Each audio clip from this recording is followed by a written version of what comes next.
जब भी हम बैंक में ज्वाइन करते हैं तो सबसे पहली जो चीज़ यहाँ पर हमारे माइंड में आती है दैट्स रिलेटेड टू कि हम कैसे अपने इंक्रीमेंट्स को एस्केलेट कर सकते हैं एंड डेफिनेटली किस तरह से हम अपने प्रमोशन प्रोसेस को और ज़्यादा इजी बना सकते हैं। सो इसके रिलेटेड जो एक एंड इकलौता आंसर आता है दैट्स रिलेटेड टू कि आप अपना JIB का एग्जाम क्लियर कीजिए। एंड आपको एक चीज़ बताना चाहता हूँ कि अगर आप अपने शुरुआती सालों में ही JIB CIP का एग्जाम क्लियर कर लेते हैं तो आप अपने जिंदगी भर जो भी बैंकिंग आपका करियर रहने वाला है आप उसमें काफ़ी अच्छा खासा जो बेनिफिट है वो भी कमा लेते हैं, क्योंकि इन दोनों के साथ जो मॉनेटरी बेनिफिट्स हैं वो तो जुड़े ही हुए हैं, साथ ही साथ जब आप प्रमोशन एग्जाम में अपीयर होते हैं तब भी आपको यहां पर सीनियरिटी बेनिफिट भी मिलता है। अब बात करते हैं कि JIB का एग्जाम जो है 2024 में वो कौन से महीने में कंडक्ट होने वाला है। जो एक्सपेक्टेड डेट्स है JAIIB की 2024 में those are in the month of May, जब 5 मई को आपका IEIFS यानी कि Indian economy Indian financial system का एग्जाम हो सकता है। 11th ऑफ मई को आपका PPB यानी कि principles and practices of banking का एग्जाम हो सकता है। 12th को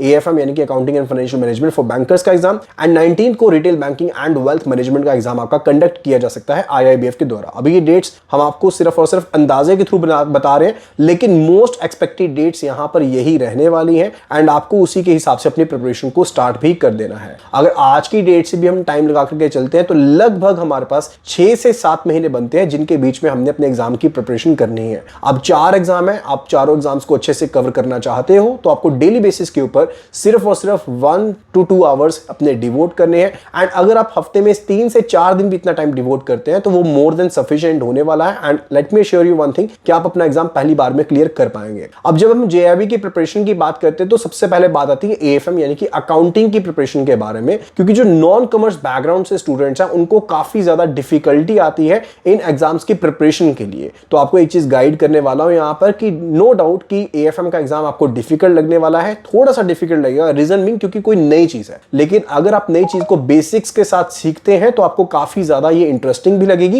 एंड बहुत ही ज्यादा आसानी से आप इन चीजों को कवर भी कर सकते हैं। Let me tell you one thing कि मैं नॉन कॉमर्स बैकग्राउंड से ही हूं एंड मैंने जब अपना AFM का एग्जाम, तब AFB का एग्जाम होता था, जब उसको पहली बार गो थ्रू किया था I score 72 marks in AFB and पहली अटेम्प्ट में मैंने इतने मार्क्स स्कोर किए थे। एंड आप भी ऐसा पॉसिबल कर सकते हैं क्योंकि you are to stick to your basics and आपके बेसिक्स भी यहां पर स्टिकिंग के लिए हम आपकी हेल्प करने वाले हैं, क्योंकि we will be guiding you with the pin points जिनके साथ चाहे वो YTM के कंसेप्ट्स हैं, चाहे एन्युटी के कंसेप्ट्स हैं, चाहे डेप्रिसिएशन या फिर बैंकिंग बुक्स के सब्सिडरी बुक्स के कंसेप्ट्स हैं, चाहे वो फाइनेंशियल बुक्स के फाइनेंशियल स्टेटमेंट्स के कंसेप्ट हैं, सभी कंसेप्ट्स आपको पिन पॉइंट क्लैरिटी के साथ कवर करवाए जाएंगे, एग्जाम के पॉइंट ऑफ व्यू से कवर करवाए जाएंगे। जो भी क्रूशियल पॉइंट्स हैं उनके बारे में आपको डिटेल्ड नोट्स प्रोवाइड किए जाएंगे जिनके थ्रू आप ये यकीनी बना लेंगे कि आप अपना JIB AFM का एग्जाम पहली बार में क्लियर कर सकते हैं। अब इस पर्टिकुलर एग्जाम में अगर हम न्यूमेरिकल परसेंटेज की बात करते हैं तो 20 से लेकर के 35 मार्क्स तक के जो न्यूमेरिकल है वो इस एग्जाम में पूछे जा सकते हैं। टोटल नंबर ऑफ क्वेश्चंस की बात करें तो यहां पर 120 टोटल क्वेश्चंस रहेंगे, टोटल मार्क्स 100 रहेंगे, 50% मिनिममली आपको स्कोर करने हैं,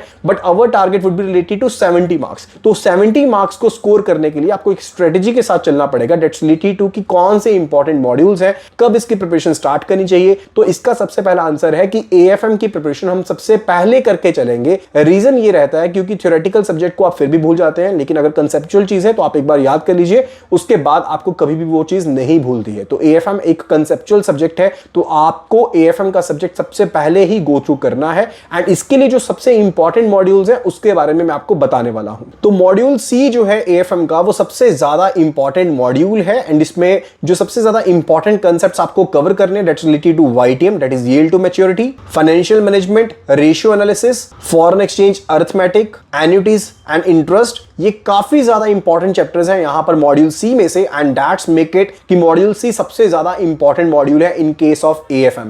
इसके साथ ही working capital management, derivatives, capital budgeting काफी ज्यादा इंपॉर्टेंट चैप्टर्स बन जाते हैं from the module C and further इसमें से आपको 35 मार्क्स का एग्जाम जो है वो देखने को मिल सकता है। न्यूमेरिकल क्वेश्चन भी इसमें अच्छे खासे पूछे जा सकते हैं, so kindly stick to the basics over there and चीजों को क्रैम करने की बिल्कुल भी कोशिश नहीं करनी है, सिंपली उनको समझना है एंड अपने माइंड में बिठा लेना है। मॉड्यूल सी के बाद जो सबसे ज्यादा इंपॉर्टेंट मॉड्यूल रहने वाला है related to AFM, that is the module A. Module A accounting के बेसिक्स के साथ जुड़ा हुआ है, चाहे हम अकाउंटिंग बुक्स की बात करते हैं, सब्सिडरी बुक्स की बात करते हैं, कैश बुक, जर्नल, लेजर, ये सारे के सारे प्रोसेस की बात करते हैं, तो काफी ज्यादा इंपॉर्टेंट है। Even trial balance and errors काफी ज्यादा इंपॉर्टेंट चैप्टर्स बन जाते हैं फ्रॉम द मॉड्यूल ए। इसके अलावा इसमें जो इंपॉर्टेंट चैप्टर्स हैं, बीआरएस यानी कि banker reconciliation statement, depreciation, capital and revenue expenditure, and question के पॉइंट ऑफ व्यू से समझे तो बिल ऑफ एक्सचेंज भी एक important chapter from the module A over दिया। इसकी सेकंड नंबर की प्रायोरिटी बनती है एंड 20 से 30 मार्क्स तक का जो आपका पेपर है वो इस मॉड्यूल में से रहने वाला है। यानी कि अगर आपको एक आइडिया लेकर के चलूं तो अगर आप मॉड्यूल ए एंड मॉड्यूल सी को अच्छे से कवर कर लेते हैं तो भी आप अपना एएफएम का एग्जाम जो है वो क्लियर कर सकते हैं। लेकिन we want to make sure कि हम सिर्फ और सिर्फ एग्जाम क्लियर ना करें लेकिन अच्छे मार्क्स के साथ क्लियर करें, तो उसके लिए एक और मॉड्यूल आपको यहां पर करना बहुत ज्यादा जरूरी बन जाता है, that's related to module D over there. मैं मॉड्यूल डी की प्रायोरिटी मॉड्यूल बी से ज्यादा ऊपर रख रहा हूं बिकॉज ये थ्योरेटिकल मॉड्यूल है एंड इसमें से काफी अच्छे आपको क्वेश्चंस दिखने को मिल जाएंगे।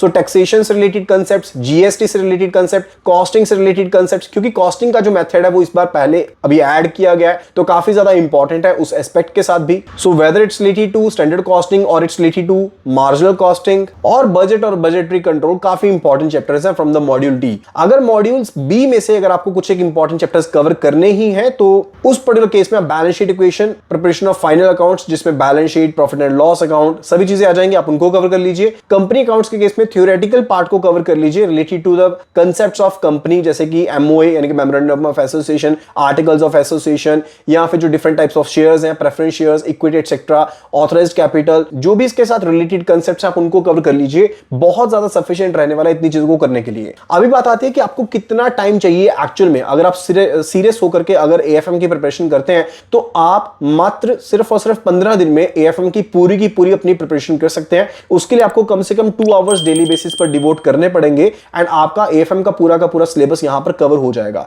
And what after AFM, AFM के बाद क्या करना है? एएफएम के बाद आपको एएफएम के जो चैप्टर वाइज क्वेश्चंस हैं, जो बेसिकली मेमोरी रिकॉर्ड क्वेश्चंस हैं, आप उसके ऊपर प्रैक्टिस कीजिएगा एंड ये चीज को यकीनी बना लीजिए कि आपका एएफएम का पेपर आप पहली बार में क्लियर कर लेंगे। मेरे हिसाब से मैं आपको एश्योरिटी दे सकता हूं कि अगर आप इतनी चीजें यानी कि सिर्फ और सिर्फ जो प्रायोरिटी मैंने अभी आपको बताई है उसके हिसाब से आप कवर कर लीजिए वीडियोस को, साथ के साथ आप कवर कर लीजिए जो हमारे क्वेश्चंस हैं उनको, that will be sufficient for clearing the exam. So what are you waiting for? अभी के अभी हमारा जो पैक है एएफएम का या फिर जो फुल महा कॉम्बो पैक है जेएआईआईबी का, आप उसको एनरोल कर सकते हो एंड उसमें आपको अच्छा खासा डिस्काउंट भी मिल जाएगा। 1999 में पूरा का पूरा पैक आपको अवेलेबल होने वाला है फॉर 1 ईयर वैलिडिटी। सो फटाफट से एनरोल कर लीजिए and start preparing for the same without any wasting time. So let's meet on the other side.